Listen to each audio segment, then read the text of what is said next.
Hey, here's your tips from the trenches on this Thursday. So this week on all the other platforms, we've been talking a lot about self-care and what that really means. And I wanted to talk about what does self-care look like for moms in the thick of it? And how did I learn to do that? Because I will tell you this, from the very beginning of my motherhood journey, I did not know not only what self-care was, but what loving myself really looked like. And as I've gone on, what I have learned is that self-care and self-love is almost an act of rebellion and certainly adds to our ability to be resilient and to bounce back from things and to have better patience and to all of the things that we worry about as parents. Are we teaching them the right things? Are we patient enough with them? Do we show them what they need? If you aren't taking care of yourself, if you don't love yourself, all those other things get harder and harder to do. I'm not saying you can't. I know plenty of moms who are incredible moms who don't take very good care of themselves. But the ones who do take care of themselves, first of all, it doesn't take away from their love for their kids. And second, it might make it easier on them to do. You know that old saying about you can't pour from an empty cup? That's never been more true than in parenting. So what does self-care look like for me? Well, when my kids were really young, self-care simply just looked like time to myself, which didn't happen very often and wasn't very long. And by saying it doesn't happen very often, I meant I would go most of the week with zero time to myself other than, after they were in bed and I was, getting ready for bed myself. Sure, I was alone, but that wasn't time to myself and that wasn't resetting time. And I think often we talk ourselves into that as our time. Oh, well, once the kids are in bed, I have my time.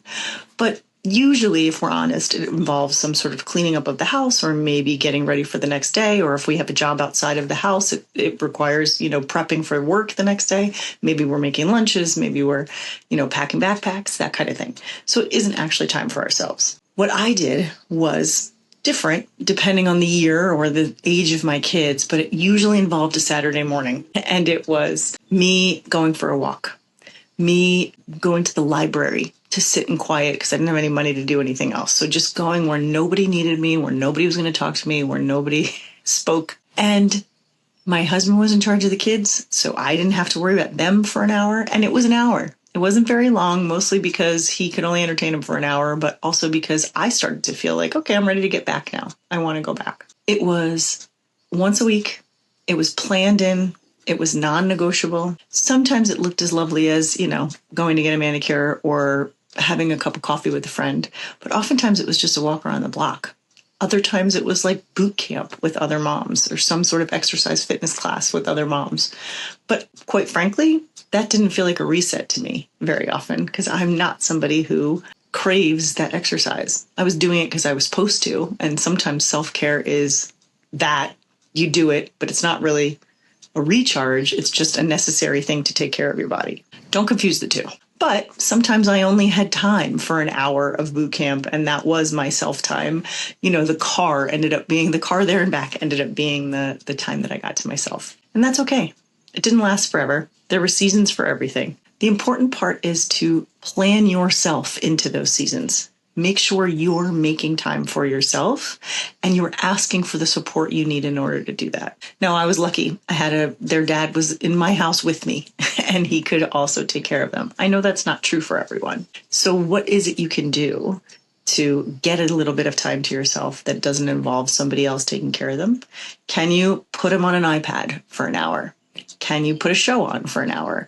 Can you sit them all on one couch together with popsicles or something, or popcorn or something? Maybe not popcorn if they're little, because that requires too much of your diligence. But something that has them occupied too, where they're not needing you in the same way. I often would read with my kids when they were a little older, not grade school even, but old enough to sort of hold the book and or play with Legos or something. It would be sort of a thing I stole from my classroom, our dear time, our drop everything and read time.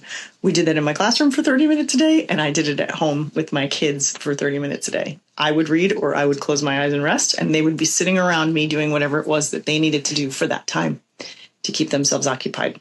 And they understood what it was. The rules were set up beforehand, the parameters beforehand. Obviously, I couldn't do this when I had infants, but infant sleep. And so I could take time when they slept and build that in. The important part was building in something of myself guilt-free during those times so that I had an opportunity to reset and recharge for the rest of what was ahead. You deserve that.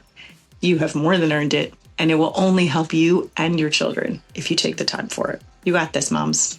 Until next Thursday, good luck in the trenches.